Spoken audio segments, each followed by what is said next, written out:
Welcome friend, daily sports Bangla YouTube চ্যানেলে আপনাদের আবার আমি স্বাগত জানাই। আবার নিয়ে চলে এলাম খেলার নতুন ভিডিও নিয়ে।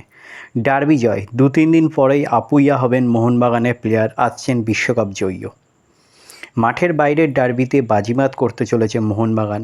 ইস্টবেঙ্গলকে টেক্কা দিয়ে মুম্বাই সিটি এফসি থেকে লাল মামুইয়া রালতে বা আপুইয়াকে আনতে চলেছে সবুজ মেরুন ব্রিগেড। সূত্রের খবর, সোমবার রাতেই মুম্বাই সিটি এফসিকে সরকারিভাবে নিজের মনোভাব জানিয়ে দিয়েছেন আপুইয়া।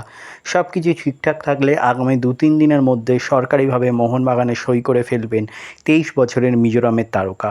তবে স্পেনের বিশ্বকাপ জয়ী জাভি মার্টিনেজ মোহনবাগানে আসতে পারেন বলে জল্পনা ছড়িয়েছিল, সেটার কোনো ভিত্তি নেই বলে দাবি করেছে সংশ্লিষ্ট মহল। ওই মহলের দাবি পুরো বিষয়টি ভিত্তিহীন।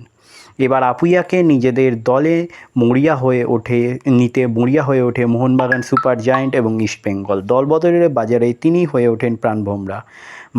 মাঝে মাঝেই দুই শিবিরের সমর্থকদের থেকে শোনা যেত যে তাদের দলেই আসছেন আপুইয়া। ডিল ডান হয়ে গিয়েছে। তবে আপাতত যা খবর তাতে আইএসএল শিল্ড জয়ী মোহনবাগানে আসতে চলেছেন আপুইয়া। মুম্বাই কোনোভাবে তাকে ছাড়তে না চাইলেও সবুজ মেরুন ব্রিগেড একেবারে শেষে দেখে ছাইড়েছে। সূত্রের খবর, সোমবার মুম্বাইকে সরকারিভাবে মিজ তারকা জানিয়ে দিয়েছেন যে তিনি দল ছাড়তে চলেছেন। সব কিছু ঠিকঠাক থাকলে এই সপ্তাহের মধ্যেই মোহনবাগানে সই করে ফেলবেন তিনি, হয়ে যাবেন মোহনবাগানের খেলোয়াড়। সেজন্য অবশ্য মোটা অঙ্কের ট্রান্সফার ফি দিতে হচ্ছে মোহনবাগানকে, দিতে হবে প্রায় 6 কোটি টাকা বেতনও। কিন্তু এবার এএফসি চ্যাম্পিয়ন্স লিগ 2-তে ভালো ফল করার স্বপ্নে বুঁদ থাকা মোহনবাগানের কাছে অন্তরায় হয়ে দাঁড়ায়নি অর্থ। স্পেনের বিশ্বকাপজয়ী খেলোয়াড় আসছেন না মোহনবাগানে। জোসে মোলিনা মোহনবাগানের হেড কোচ হওয়ার পরে জল্পনা ছড়িয়েছিল যে সবুজ মেরুনে আসতে চলেছেন মার্টিনেজ। তার সঙ্গে সই সাবুদও নাকি মিটে গেছে, কিন্তু যদিও সূত্রের খবর মার্টিনেজের সঙ্গে কোনো কথাবার্তাই হয়নি মোহনবাগানের, তাকে সই করানোর আপাতত কোনো পরিকল্পনা নেই বলে সূত্রের খবর।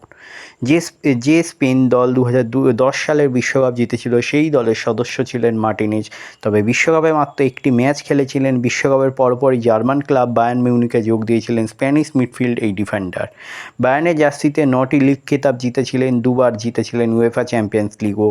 তারপর 2021 সালে কাতার এফসিতে যোগ দেন, যিনি 2010 সাল থেকে 2014 সালের মধ্যে স্পেনের জাতীয় দলের হয়ে 18টি ম্যাচ খেলেছেন।